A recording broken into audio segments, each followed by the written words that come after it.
साथियों नमस्कार, मेरा नाम है अनुभव। आप देख रहे हैं इंडस न्यूज टीवी। आइए नजर डालते हैं देश और विदेश की कुछ खास खबरों पर। पाकिस्तान के जाने माने मुफ्ती तारिक मसूद का एक बयान सोशल मीडिया पर तेजी से वायरल हो रहा है, जिसके बाद दुनिया भर के मुसलमान उनकी कड़ी निंदा कर रहे हैं। उन्हें गुस्ताख रसूल कहा जा रहा है, जिसका मतलब होता है पैगंबर मोहम्मद की शान में गुस्ताखी करने वाला। इसके चलते मसूद ने पूरे मुसलमान समुदाय से माफी मांगी है। हालांकि पाकिस्तान में उनके खिलाफ विरोध प्रदर्शन हो रहे हैं और सोशल मीडिया पर उन्हें काफी आलोचना का सामना करना पड़ रहा है। कई कट्टरपंथी उनके खिलाफ सर तन से जुदा के नारे लगाते हुए सड़कों पर उतर आए हैं और मुफ्ती को मृत्यु दंड देने की मांग कर रहे हैं। मुफ्ती तारिक मसूद ने अपने बयान में कहा था कि पैगंबर मोहम्मद को लिखना पढ़ना नहीं आता था और जब उन पर आयतें नाजिल होती थी तो वे अपने किसी करीबी को बुलाकर कुरान की आयतें लिखवाते थे। मसूद ने यह भी कहा कि इसी कारण से कुरान में कई ग्रामेटिकल गलतियां हैं जो सहाबी से हुई और पैगंबर ने भी उन गलतियों को नहीं सुधारा। उनके अनुसार पैगंबर मोहम्मद को इस बात का पता नहीं चला कि इन आयतों में गलतियां हैं। यह बयान कनाडा में दिए गए उनके एक भाषण का हिस्सा बताया जा रहा है। इस बयान के बाद पाकिस्तान में बड़ी बहस शुरू हो गई। मौलानाओं और आम जनता ने आरोप लगाया कि मसूद ने पैगंबर और कुरान का अपमान किया है। कई संगठनों ने उनके खिलाफ कड़ी कार्रवाई की मांग की है।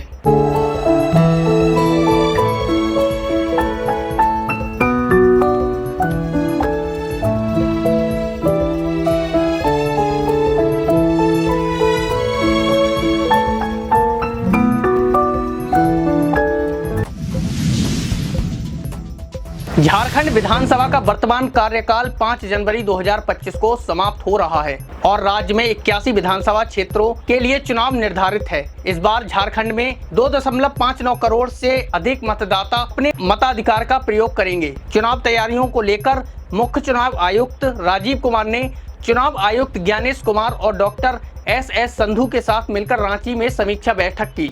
2 दिवसीय इस दौरान राजनीतिक दलों और राज्य के अधिकारियों की ओर से उठाए गए महत्वपूर्ण मुद्दों पर चर्चा की गई।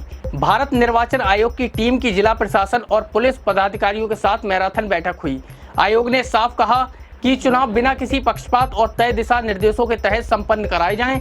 आयोग के इस दौरे के बाद कभी भी चुनावी तिथियों की घोषणा की जा सकती है। मुख्य चुनाव आयुक्त राजीव कुमार ने चुनाव आयुक्त ज्ञानेश कुमार और डॉक्टर एस संधू के साथ रांची में प्रशासनिक अधिकारियों व पुलिस अधिकारियों के साथ व्यापक समीक्षा बैठक की। इस दौरान आयोग ने राज्य और जिला प्रशासन को पक्षपातपूर्ण आचरण के प्रति आग्रह किया। आयोग ने चुनाव में धन बल पर अंकुश लगाने के लिए प्रवर्तन एजेंसियों को सतर्क होकर काम करने के कड़े निर्देश दिए। बॉलीवुड से राजनीति का सफर तय करने वाली एक्ट्रेस कंगना रनौत एक बार फिर अपने बयानों को लेकर सुर्खियों में हैं। हाल ही में उन्होंने कृषि कानूनों को वापस लाने की मांग की, जिससे हरियाणा विधानसभा में चुनावी माहौल में हलचल मच गई। हरियाणा, जहां किसान मतदाता किसी भी पार्टी के भविष्य को तय करने में अहम भूमिका निभाते हैं, वहां कंगना का यह बयान बीजेपी के लिए चुनौती बन सकता है। कंगना रनौत, जो हिमाचल प्रदेश के मंडी से बीजेपी सांसद हैं, ने हाल ही में एक बयान में कहा कि किसानों के हित में निरस्त कृषि कानूनों को वापस लाया जाना चाहिए। उन्होंने कहा, किसान भारत के स्तंभ हैं और उन्हें अपनी समृद्धि के लिए कृषि कानूनों की मांग करनी चाहिए।